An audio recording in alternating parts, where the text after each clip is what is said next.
Yokoso! Welcome back to PJL's A to Z of Japan. Today we are at the letter E, and today's E is for earthquakes.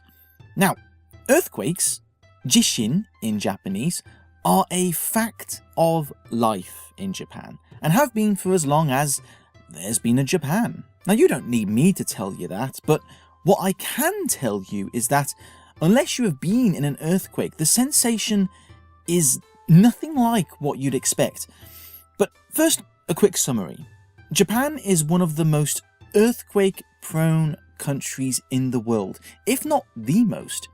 You're looking at 1,500 per year, or 3 to 4 earthquakes per day. Now granted, most of those are small, localized tremors that most people don't notice, but even those would have raised an eyebrow in non-quake countries like my native UK, where the once-in-a-decade earthquake results in hours of news footage of fallen roof tiles. But why does Japan have so many earthquakes?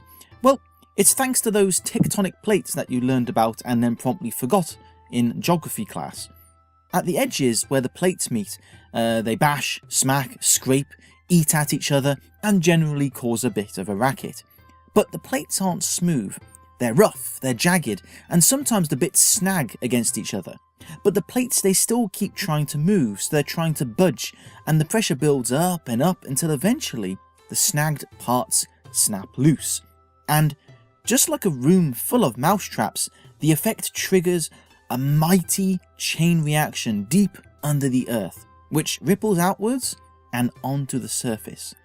And Japan lies on a junction of 4 of these plates. Now, despite what many people may think, an earthquake is not an up-down motion, it's a side-to-side sway. Sometimes that sway is smooth, which usually is a sign that the epicenter is far away, or it's sudden and jerky, in which case the epicenter is quite close. And you never get used to them, not really, no more than you would ever get used to biting your own tongue. But that 1,500 earthquakes per year figure is not for nothing, and Japan is the most well-prepared country in the world for earthquakes. You may have well seen videos of buildings swaying during the Sendai earthquake of 2011. That is very deliberate. Rather than having solid buildings try and inevitably stand up to and then fail when they get hit by a shock, they are built to purposely flex, to literally roll with the earthquake. Seriously, go to YouTube and look up videos of buildings in Japan moving during earthquakes. You'll see what I mean.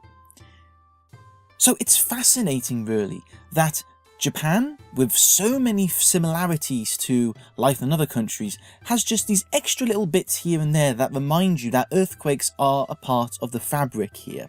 There are evacuation areas all over the country. When you move to a new place in Japan, your checklist of things to do include signing in at the new city hall, opening your utilities, and knowing where your local hinnanjo, your shelter area, is. All modern phones are equipped with a warning system that will screech as soon as an earthquake is detected, a heads up to dive under the nearest desk. Supermarkets have a disaster goods area that sells things like emergency packs and long-lasting foods and water. And sirens all around the town will blast out the dreaded earthquake incoming jingle, which even as I say this, I can feel my hands getting slightly slick with sweat as I recall the sound.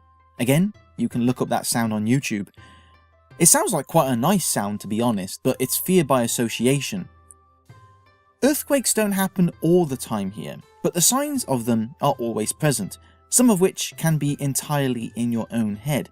Enter the phenomenon known as hitori jishin, which means one-person earthquake. That's the sensation that there is definitely an earthquake happening. Except it isn't. Nobody else can feel it. That's because there is no earthquake, it's just all in your own head. I've developed this bizarre little sensation myself, especially after the Sendai earthquake, where The ground's constant rumbles and shakes were very real, and you were left in this constant state of earthquake paranoia. Was that an earthquake? Is that just me? I don't know. So, no matter what, you can never be truly prepared. Despite huge advancements in technology and understanding, if anything, the only thing we know for sure is the complete lack of reason or rhyme to earthquakes. Having a big earthquake doesn't excuse Japan from having another big one anytime soon, and the first sensation of a shudder can either be just that shudder, or it can escalate into something much more devastating. And that's it for today's A to Z of Japan. Thank you very much for listening.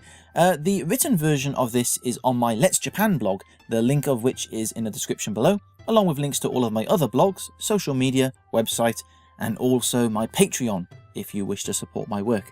Thank you very much for listening, and I will see you next time. Sayonara.